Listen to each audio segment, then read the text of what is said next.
तो हम इसमें चैप्टर नंबर 1 कर रहे हैं, क्लास फर्स्ट ईयर। तो इसको सॉल्व करने में क्वेश्चन नंबर पार्ट 1 करने के लिए हमें पता होना चाहिए आयोटा किसके बराबर होता है। आयोटा हमारे पास एक इमेजरी वैल्यू हो, मतलब कॉम्प्लेक्स नंबर हमारे पास क्या होता है कि एक रियल पार्ट हो और एक इमेजरी पार्ट हो, तो दोनों को मिला के हम उसको कहते हैं कॉम्प्लेक्स नंबर। ठीक है, अब इसको सॉल्व करने में पता होना चाहिए आयोटा किसके बराबर होता है। आयोटा हमारे पास किसके बराबर होता है, रूट -1 के।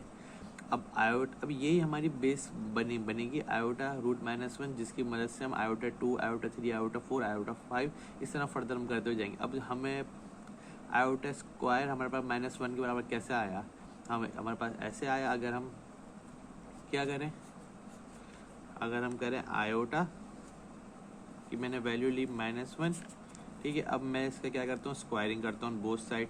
स्क्वायर से रूट कट गया तो आयोटा स्क्वायर की वैल्यू क्या आई, -1 आ गई। ठीक है, अब इसी तरह मेरे पास अब आयोटा 3 था, देखो क्या है, आयोटा स्क्वायर की वैल्यू -1 आ गई, ये भी आयोटा स्क्वायर की वैल्यू -1 आ गई। अब आयोटा क्यूब पे चलते हैं। आयोटा क्यूब कैसे बना, आयोटा क्यूब को मैंने तोड़ दिया कैसे, आयोटा 2 और आयोटा 1 में बेस सेम पावर ऐड होगी तो हमारे पास आयोटा क्यूब बन जाएगा दोबारा। अब आयोटा 2 हमारे पास किसके बराबर है, -1 के बराबर है, और आयोटा हमारे पास आयोटा बराबर आ गया, और आयोटा मल्टीप्लाई बाय -1 किसके बराबर हो गया, माइनस आयोटा के। ठीक है, अब आयोटा क्यूब की वैल्यू क्या आ गई, माइनस आयोटा, और आयोटा क्यूब आयोटा 4 कैसे बनेगा, सिंपल सी बात है, आयोटा 4 को मैंने 2 दफ़ा तोड़ दिया, आयोटा 2 मल्टीप्लाई बाय आयोटा 2। अब आयोटा 2 किसके बराबर है, -1 के, वो मल्टीप्लाई बाय आयोटा 2 किसके बराबर, -1 मल्टीप्लाई बाय -1 किसके बराबर हो गया, 1 के। तो आयोटा 4 की क्या वैल्यू हुई, 1। अब आयोटा 5 की तरफ चलते हैं। आयोटा 5 को मैंने ब्रेक किस में कर लिया, आयोटा 2 मल्टीप्लाई बाय आयोटा 3। अब आयोटा 2 आयोटा 3 को मैंने करा तो आयोटा 2 हमारे पास किसके बराबर था, -1 के, तो आयोटा 2 की जगह मैंने क्या लिख दिया, -1 लिख दिया। और आयोटा 3 हमारे पास किसके बराबर, जो हम पिछली फाइंड कर चुके हैं, आयोटा क्यूब की वैल्यू क्या आ रही थी, माइनस आयोटा, तो मैंने आयोटा क्यूब की जगह क्या लिख दिया, माइनस आयोटा। ये माइनस माइनस क्या हो गया, प्लस हो गया, और आयोटा से मल्टीप्लाई हुआ 1 तो आयोटा वैल्यू आ गई, क्योंकि 1 से जो चीज़ मल्टीप्लाई होती है वही चीज़ वैल्यू आ जाती है। तो यहाँ पे आ गया आयोटा 5। आयोटा 5 का आंसर क्या आ गया, आयोटा 5 होता है आयोटा के बराबर। अभी ये आयोटा की हमारे पास साइकिल होती है, जिस तरह आप ये देख रहे हैं। अब देखें, आयोटा 1 हमारे पास किसके बराबर था, आयोटा के बराबर होता है। आयोटा 2 किसके बराबर होता है, -1 के बराबर होता है। आयोटा 3 किसके बराबर होता है, माइनस आयोटा के। आयोटा 4 किसके बराबर होता है, 1 के। और आयोटा 5 किसके बराबर है, आयोटा के। कैसे, अभी हमने फाइंड कर चुके हैं। आयोटा 5 किसके बराबर था, 5 पे। देखिए आंसर रिपीट होना शुरू हो गया, अब यहाँ से साइकिल रिपीट होना शुरू हो गई। अब आयोटा 6 है, आयोटा 6 हमारे पास किसके बराबर है, -1 के, और जो आयोटा 2 था वो भी -1 था। आयोटा 6 कैसे -1 हो रहा है, ये देख लें आप। आयोटा 6 को मैंने ब्रेक किस में कर लिया, 2 के अंदर। 2 मल्टीप्लाई बाय 3 कितना होता है, 6 होता है। तो आयोटा 2 का आयोटा 2 किसके बराबर है, -1 के। और यहाँ पे कौन सी है, पावर 3। 3 क्या होती है, ऑड होती है। जब भी ऑड पावर हुई हमारे पास माइनस साइन नहीं हटता। तो ये आ गया -1 आ गया, क्योंकि 3 की पावर 1 क्या होती है, 1 ही होती है।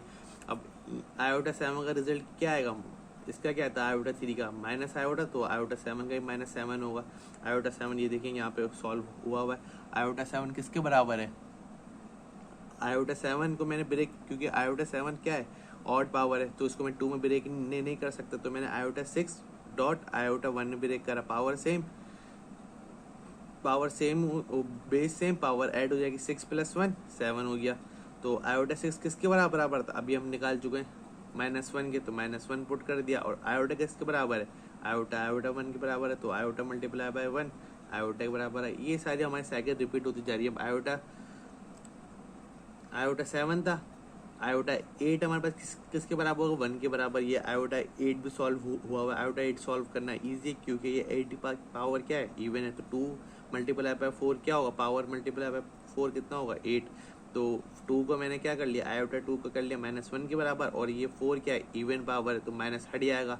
तो ये देखें 1 के बराबर आ गया। आयोटा 9 को सॉल्व करूंगा तो ये भी मेरे पास किसके बराबर आ जाएगा, आयोटा के बराबर आ जाएगा। तो अब हम चलते हैं सवाल की तरफ। सवाल की तरफ में ये है हमारे पास, iota 10 multiply by minus iota 12।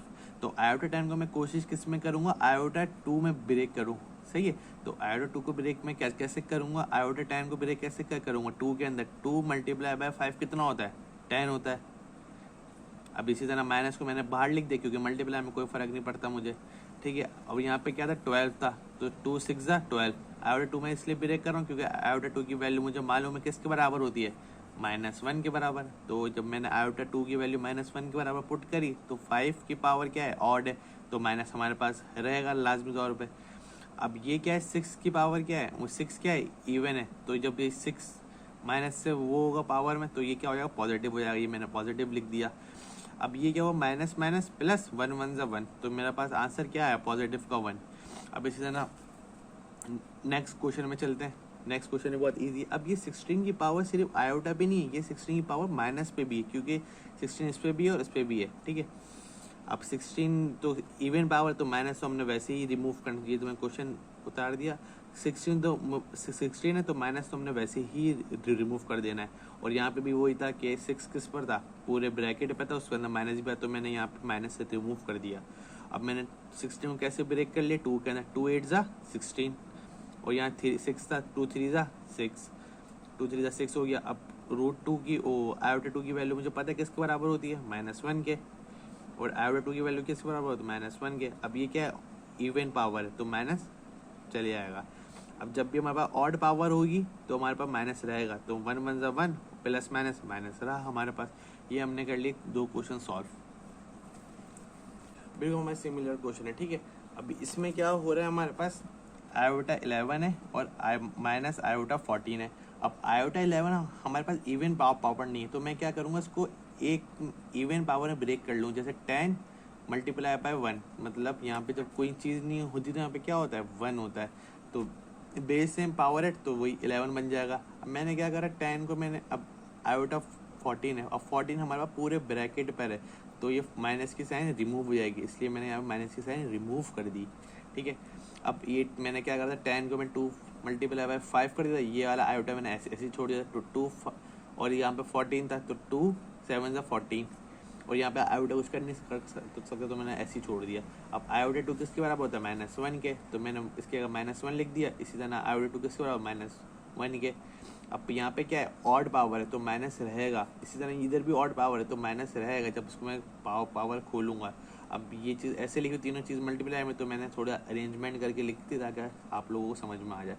तो -1, तो क्या हुआ, माइनस माइनस क्या हो गया, प्लस हो गया, और ये आयोटा ऐसी आ गया, आयोटा मल्टीप्लाई बाय 1 तो आयोटा आ गया। ये हमारे पास क्वेश्चन 3 कंप्लीट हो गए। अभी क्वेश्चन नंबर 2 पे हम चलते हैं।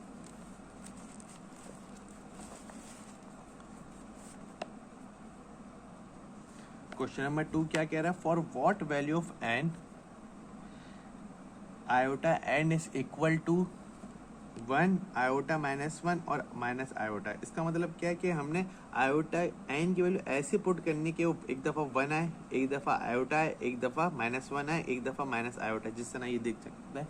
तो आयोटा एन इक्वल टू 1 के बराबर लाना है, क्योंकि यहाँ लिखा होता है आयोटा एन किसके बराबर है, 1 के बराबर करके दिखाना है कि एन की वैल्यू कौन से पुट करेंगे, आयोटा 1 के बराबर, जिस तरह मैंने ये कंडीशन लिख दिया। मुझे एन की वैल्यू ऐसी तलाश करनी कि वो 1 आ जाए, लेकिन एक उन्होंने कंडीशन दी हुई, क्या 1 हमारे पास क्या होना चाहिए, 1 ग्रेटर और इक्वल होना चाहिए 1 के, और 4 क्या होना चाहिए, 4 लेस देन और इक्वल होना चाहिए एन की वैल्यू, मतलब 1 से लेके 4 तक हम वैल्यू एन की पुट कर सकते हैं। अगर यहाँ पे क्या मुझे 1 लाना है तो मैं एन की जगह 0 भी पुट कर सकता था, क्योंकि मुझे एक बात पता है कि किसी भी चीज़ की पावर 0 होगी वो हमारे पास किसके बराबर होती है, 1 के बराबर होती है, लेकिन मैं यहाँ 0 पुट नहीं कर सकता था। क्यों, वो मैंने इसलिए नहीं कर सकता क्योंकि यहाँ कंडीशन दी हुई 1 से ग्रेटर वैल्यू पुट करनी है, इसलिए मैंने यहाँ पे क्या, अगर मैं फर्स्ट करो 1 पुट करता तो आयोटा अच्छा था। अब मैंने यहाँ पुट करा आयोटा 4, आयोटा 4 किसके बराबर होता है, आयोटा 2 डॉट आयोटा 2 किसके बराबर है, -1 के, आयोटा 2 किसके बराबर है, -1 के, तो -1 मैंने पुट करा, -1 मल्टीप्लाई हुआ तो पॉजिटिव का बना गया, तो ये दोनों चीज़ें इक्वल हो गई। अब नेक्स्ट की कंडीशन हम देखते हैं, ठीक है। नेक्स्ट कंडीशन क्या, iota n equal to iota के बराबर लाना, मतलब आयोटा की एन की वैल्यू ऐसे पुट करोगे, आयोटा बराबर, सिंपल मैं क्या करूँ, एन की वैल्यू 1 पुट कर दूंगा, क्योंकि आयोटा 1 पुट कर दूंगा तो आयोटा ही बनेगा, ठीक है। अब मुझे एन की वैल्यू ऐसे पुट करनी, वो किसके बराबर बन जाए, -1 के बराबर बन जाए। तो मैंने एन की वैल्यू क्या पुट कर सकता हूँ, 2। ये तो हमें कॉमनली यूज करते हुए यानी क्वेश्चन में, तो ये तो हमें पता ही था। तो आयोटा एन की वैल्यू मैंने 2 पुट कर दी, तो आयोटा 2 किसके बराबर होता है, -1 के। तो कंडीशन भी सेटिस्फाई हो गई। अब iota n equal to minus iota करना है, मतलब माइनस आयोटा की वैल्यू मुझे फाइंड करनी है, सेटिस्फाई करने के एन की वैल्यू क्या मैं पुट करूं। तो मैंने एन की वैल्यू क्या पुट करी है, 3। तो 3 को मैंने सॉल्व कर लिया, इसको मैंने ब्रेक करा, iota 2 dot iota, base same power at, वही हमारे पास 3 बन जाएगा। तो आयोटा 2 किसके बराबर होता है हमारे पास, आयोटा 2 होता है हमारे पास -1 के। तो -1 आ गया मल्टीप्लाई बाय आयोटा, तो ये आयोटा हो गया। तो ये मेरे पास क्वेश्चन नंबर 2 कंप्लीट हो गए।